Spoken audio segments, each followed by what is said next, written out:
Ja, da bin ich auch schon wieder. Im nächsten Video eigentlich. Aber es ist derselbe Aufnahmetag, was für euch total irrelevant ist. Aber das ist der zweite Teil meiner nicht neu entdeckten Strecke, wie ich so schön sage. Okay. Weil ich sie ja wie gesagt schon einmal gefahren bin. Und ich habe eine Fliege im Visier.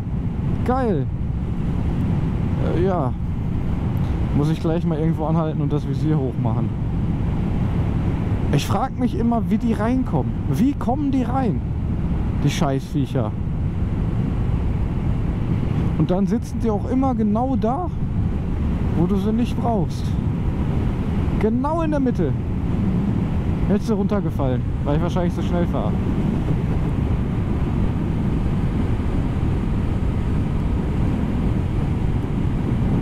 Aber einfach geil hier. Wirklich. Die Straße ist brutal gut. Die Straße hier, die ganze Strecke über, also fast die ganze Strecke über, ist einfach geil. Von der Beschaffenheit. Die ist super gut, die Straße. Aber wenn die Straße gut ist, hat die Strecke direkt 5 Pluspunkte. Direkt. Die kann noch so geile Kurven haben. Wenn die Straße einfach beschissen ist, dann ist die halt scheiße, die Strecke, finde ich. Auf jeden Fall. Wo müssen wir noch mal lang? Ich glaube, gestern bin ich da links gefahren. Fahren wir da auch lang. Boah, da hat er im Auspuffkurs geknattert. Hört man leider auf der Kamera, auf den Aufnahmen nie so. Weil ich sitze ja hier vorne und der Auspuff ist ja nach hinten zur Seite weg. Are you stupid or something? Wenn ich mal irgendwann genug Kohle habe, hole ich mir vielleicht noch so ein Teil, was ich in meinen Rucksack tue. Weil am Rucksack ist ja wenig Wind und dann hört man halt mehr vom Motorrad, vom Auspuffsound und sowas. Dann muss ich halt nur gucken, wie ich das mit den 2 Audiospuren mache, dass die synchron sind.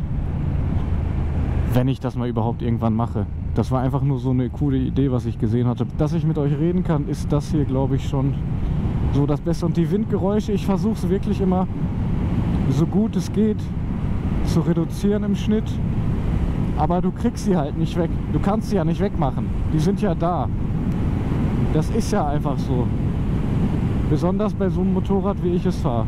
Das Mikrofon nimmt halt auch wirklich sehr viel auf. Also ich höre in den Aufnahmen manchmal von mir Geräusche, so wenn ich über Huckel fahre, die höre ich selber im Helm nicht mal. Aber das Mikrofon nimmt die dann auf. Also qualitativ das Mikrofon top. Also für Motovlog ist es auch gut, muss ich sagen. Da bin ich wieder. Hab noch 55% Akku. Sollte erstmal noch reichen. Aber ich bin auch ein bisschen unzufrieden mit den GoPro-Akkus. Also klar, ich nehme auch in hoher Qualität auf, was natürlich viel Akkuleistung zieht, aber dass es so viel zieht, hätte ich nicht gedacht. Und leider sind die Ersatzakkus, die ich mir geholt habe, sind keine Original GoPro-Akkus, weil die Original GoPro-Akkus sind halt super teuer. 20 Euro pro Akku ist echt viel Geld. Und die haben jetzt, glaube ich, 20 für 3 Akkus gekostet.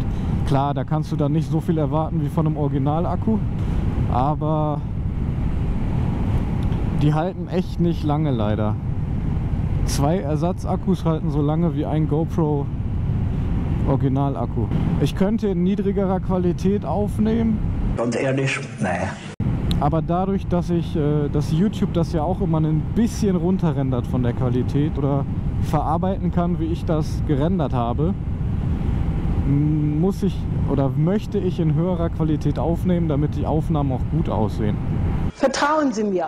Ich weiß, was zu tun ist. Aber die ersten paar Videos waren nicht so Knorke. Knorke, was ein Wort, ob das noch einer benutzt oder kennt. Oh, hell no!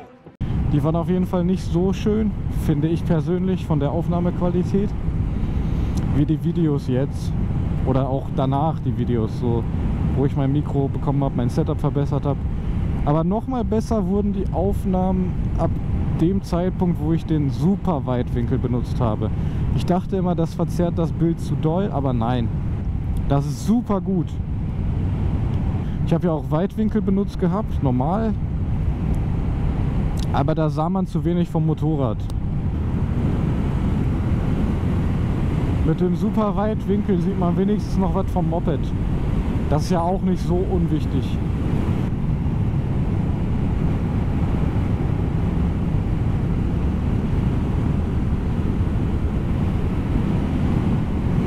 Also die Strecke bockt super. Ich bin echt immer noch froh, dass ich hier mal lang gefahren bin. In die Richtung.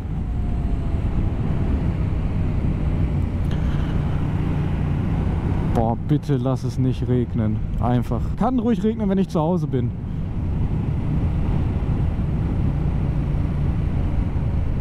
In 100 Metern abknickende Vorfahrt? Ach, hier! Wow!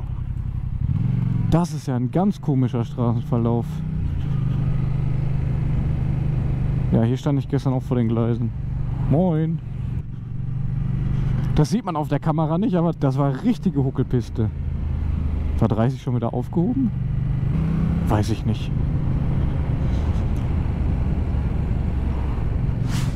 Warum ist hier 70? Habe ich mich gestern auch gefragt. Für 20 Meter oder was, das sind 70. Also nochmal, Motorräder vom Aussehen. Manche gefallen mir sehr. So Naked Bike bin ich der übelste Fan. Übelst. Ich feiere das einfach. Was ich auch sehr, sehr geil finde, sind so Motorräder, die so auf Oldschool aussehen.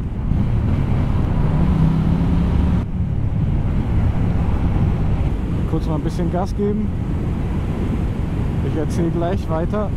Bei diesem Motorrad, der Anzug, auch wenn ich nicht so viel PS habe, der ist echt gut. Aber nochmal zurückzukommen. Motorräder Nummer 1, meine Lieblingsmotorräder vom Aussehen sind einfach Naked Bikes. Auf jeden Fall die Naked Bikes. Die sind super. Es ist voll meins. Dann halt Zweitlieblings sind Rennmaschinen, Sportler, wie ich gesagt habe.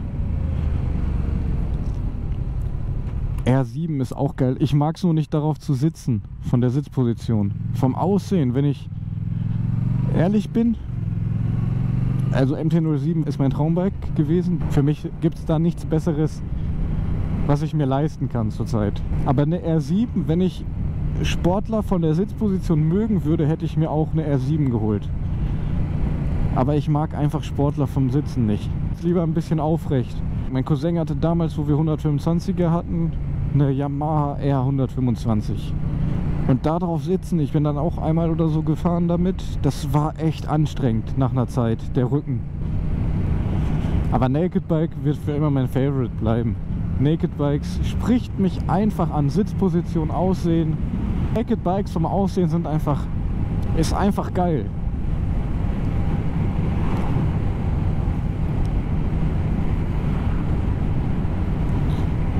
Ach, hier sind wir schon. Scheiße. Ist schon das Ende. Aber wo ich mit meinem Vater gefahren bin, sind wir auf dem Rückweg hier rausgekommen. Auch an dem Kreisel. Zwar von links, aber auch hier. Ey, scheiße, vergeht die Zeit. Schnell. Hätte ich gar nicht erwartet, dass wir die Strecke schon durch haben. Die geht locker eine Dreiviertelstunde bis Stunde. Ich weiß es nicht. Ich kann ja mal hier einblenden, wie lange das war, wenn ich im Schnitt dran denke. Also roh die Aufnahmen, die Strecke. Dann stand das jetzt hier unten irgendwo. Ich wollte heute eigentlich noch länger fahren. Ich dachte, das dauert länger.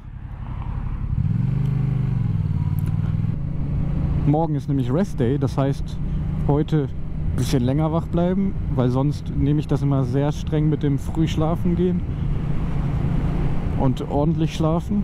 Das ist nämlich wichtig.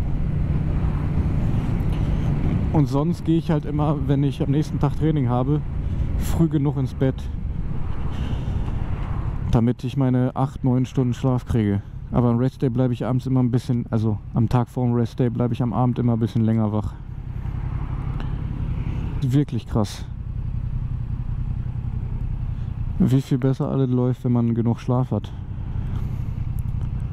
Und dann würde ich sagen, sehen wir uns einfach im nächsten Video. Bis dahin, ride safe und ciao.